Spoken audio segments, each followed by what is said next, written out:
Mungkin saja saya tidak mewakili argumentasi seluruh seniman, tapi secara pribadi saya memiliki pandangan terhadap apa itu konsep kepemimpinan. Prinsip dasar kepemimpinan itu adalah berintegritas. Saya rasa kita semua sepakat akan hal itu. Bahwa seorang pemimpin, ia tidak hanya dituntut untuk berlaku adil, tapi juga harus jujur, tegas, dan tentunya memiliki sensitivitas sosial yang tinggi. Bagaimana mungkin seorang pemimpin bisa mensejahterakan rakyatnya jika ia tidak memiliki kepekaan terhadap kondisi sosial di hadapannya? Standarnya memang tinggi, tapi begitulah sejatinya seorang pemimpin. Karena ada banyak orang yang menggantungkan sebagian nasibnya kepada pemimpin yang ia pilih. Memimpin adalah menderita.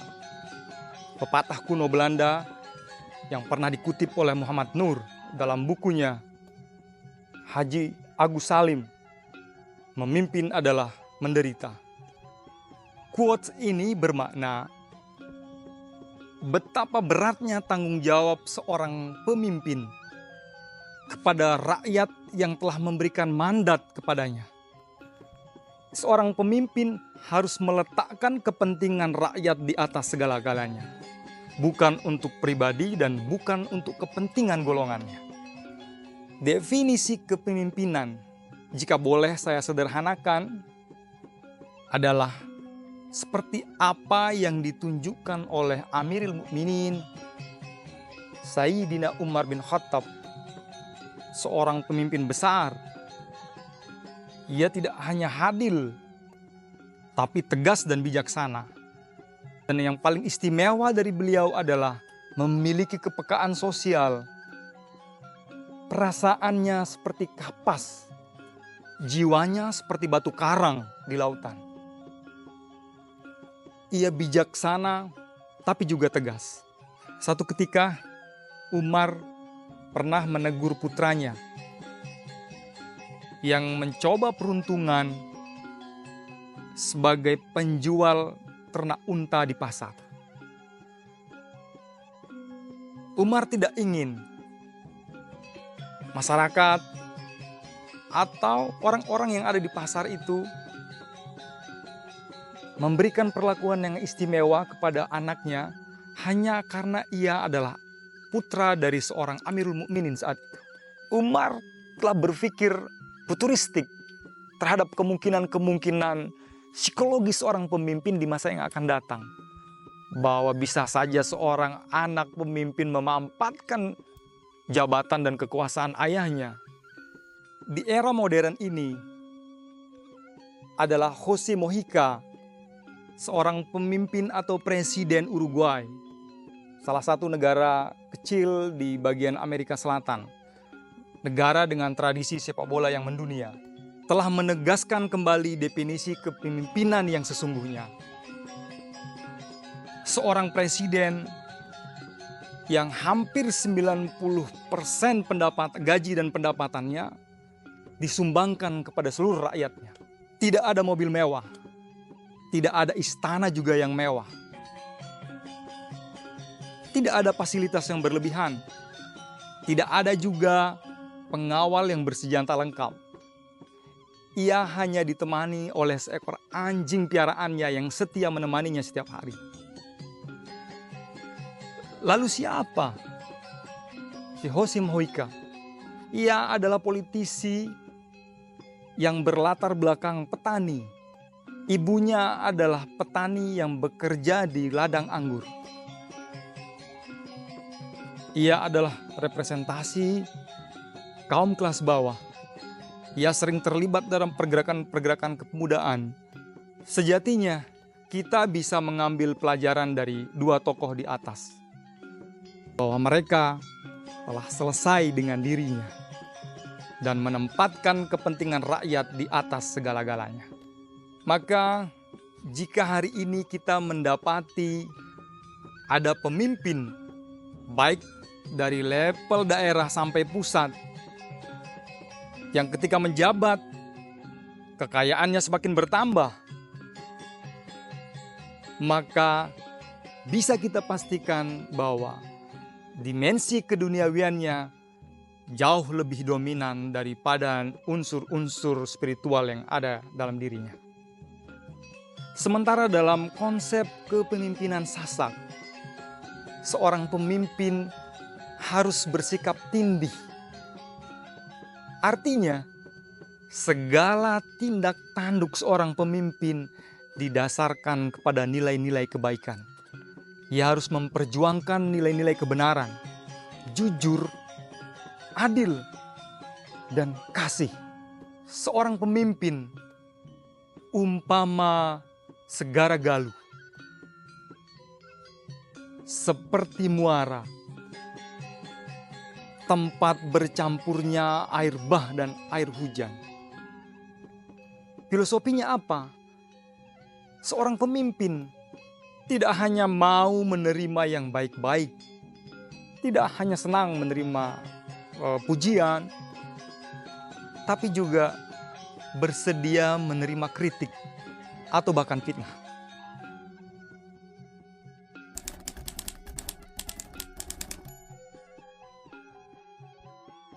Pasca kemerdekaan, kita tidak lagi mengenal istilah politik dinasti di Indonesia. Bahwa tidak ada lagi seorang pemimpin atau penguasa yang mewariskan kekuasaannya kepada anak dan generasinya. Tapi berabad-abad setelah keruntuhan Majapahit dan kerajaan-kerajaan lain di Indonesia, politik dinasti muncul dengan bentuk lain, di mana ada sekelompok orang duduk, berdiskusi, menyepakati, lalu bersiasat bagaimana agar kekuasaan itu tidak jatuh ke tangan orang lain. Apapun caranya. Mungkin saya tidak banyak berbicara tentang praktik oligarkinya, tapi lebih kepada dampak dari berlangsungnya politik oligarki di daerah-daerah. Bahwa Lombok Utara bukan menjadi satu-satunya daerah yang pernah atau akan menjalani kontestasi pilkada di mana seorang pemimpin mengusung atau mendukung anaknya untuk maju dalam kontestasi pilkada di daerah. Di beberapa daerah juga pernah terjadi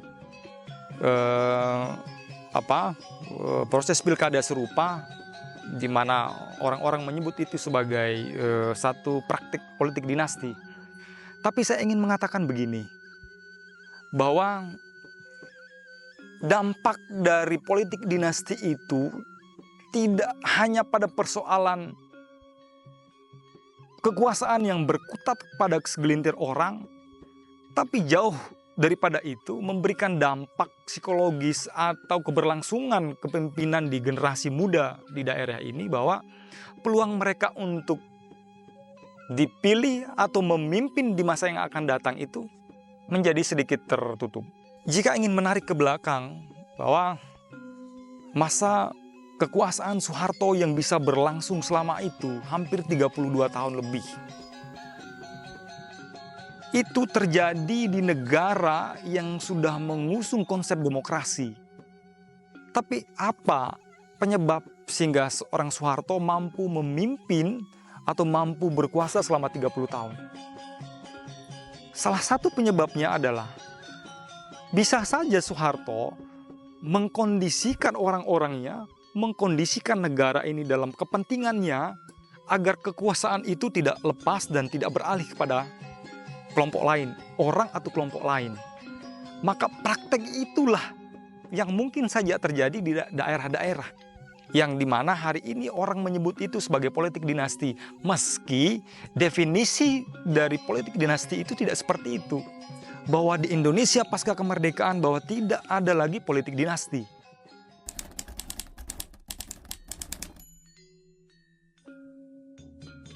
Ya, ini menarik bahwa kontestasi pilkada di Lombok Utara itu eskalasinya selalu tinggi, selalu ramai.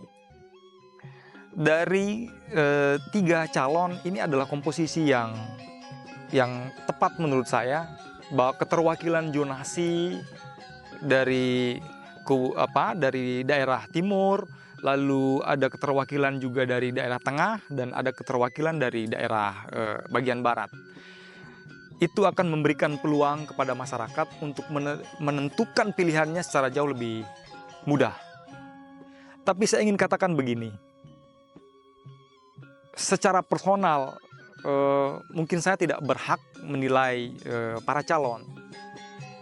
Tapi sebagai seorang penyelenggara negara, rakyat juga berhak menilai mereka.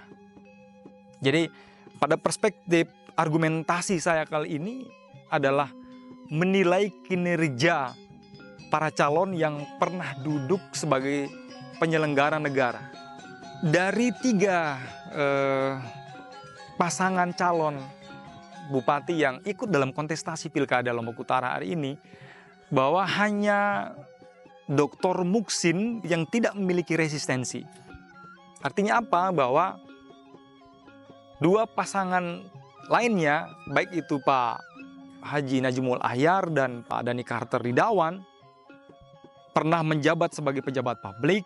Maka saya secara pribadi dan mungkin saja masyarakat Lombok Utara tentu berhak memberikan penilaian, mengkritisi kebijakan dan capaiannya seperti apa.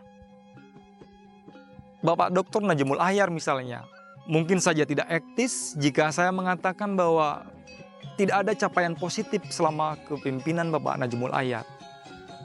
Tapi tidak serta-merta juga saya mengatakan bahwa semua kebijakan yang sudah ditelurkan oleh Bapak Dr. Najmul Ahyar telah memenuhi ekspektasi masyarakat kita. Tidak juga. Ada beberapa kebijakan yang mungkin saja menjadi catatan minor bagi masyarakat Lombok Utara, terutama pada saat beliau memimpin.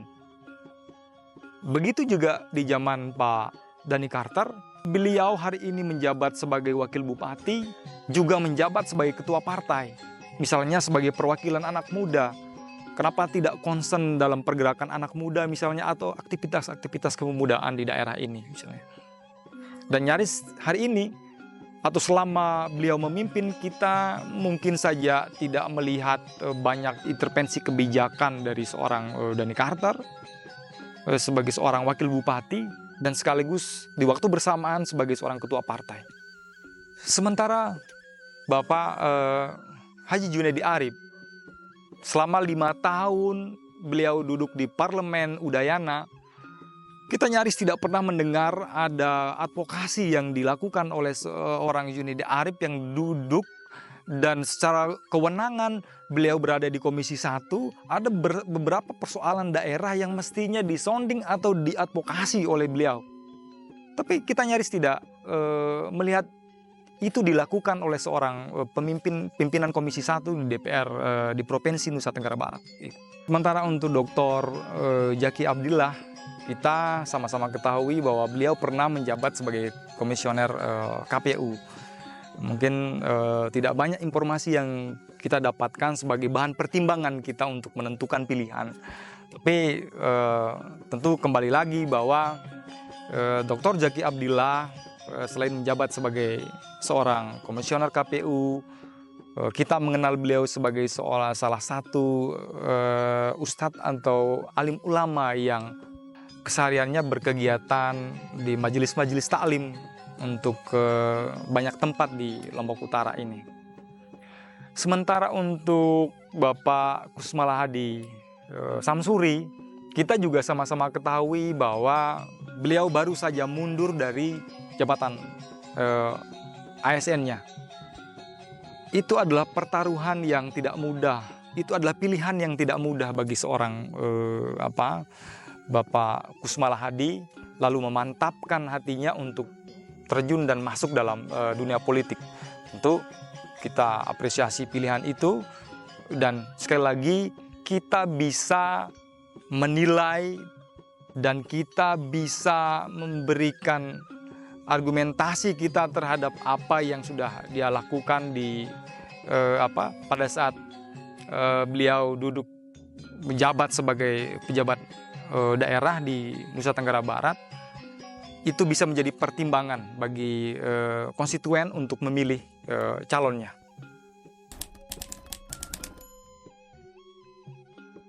Saya ingin mengapresiasi apa yang sudah dilakukan oleh Bapak Dr. Haji Najmul Ahyar pada periode kepemimpinan beliau. Pada saat itu bahwa ada satu regulasi yang menjadi angin segar bagi seniman dan pelaku budaya yang ada di daerah ini. Bahwa saat itu Bapak Najmul Ahyar bersama kawan-kawan di DPR telah berhasil menginisiasi dan menyetujui satu perda, yaitu Perda Pengakuan dan Perlindungan Hak Masyarakat Adat di Lombok Utara. Sehingga ke depan keberadaan lokus-lokus atau entitas-entitas budaya, entitas adat yang ada di Lombok Utara ini memiliki payung hukum. Sehingga ke depan tidak ada resistensi konflik yang diakibatkan oleh persoalan-persoalan kebudayaan di belakang hari. Lalu untuk seniman, tentu saya berharap pemerintah daerah memberikan porsi atau intervensi kebijakan dan anggaran untuk keberlangsungan para seniman yang ada di Lombok Utara ini. Kemarin juga saya dengar bahwa kita di Lombok Utara telah berhasil membuat regulasi tentang Dewan Kesenian, dan itu akan memayungi secara hukum semua aktivitas kesenian yang ada di daerah ini. Bahwa catatan penting juga yang harus didengar oleh pemerintah daerah hari ini adalah adanya prioritas anggaran dan ketersediaan fasilitas penunjang bagi seniman dalam mengekspresikan karya dan dan kegiatan-kegiatan keseniannya, agar tidak menjadi klaim bahwa kita yang kata orang adalah daerah dengan tingkat berkesenian tinggi atau bahkan sering disebut sebagai laboratorium kebudayaan. Tapi klaim itu menjadi asimetris karena tidak ada fasilitas penunjang yang justru bisa menunjang kegiatan-kegiatan berkesenian di daerah kita.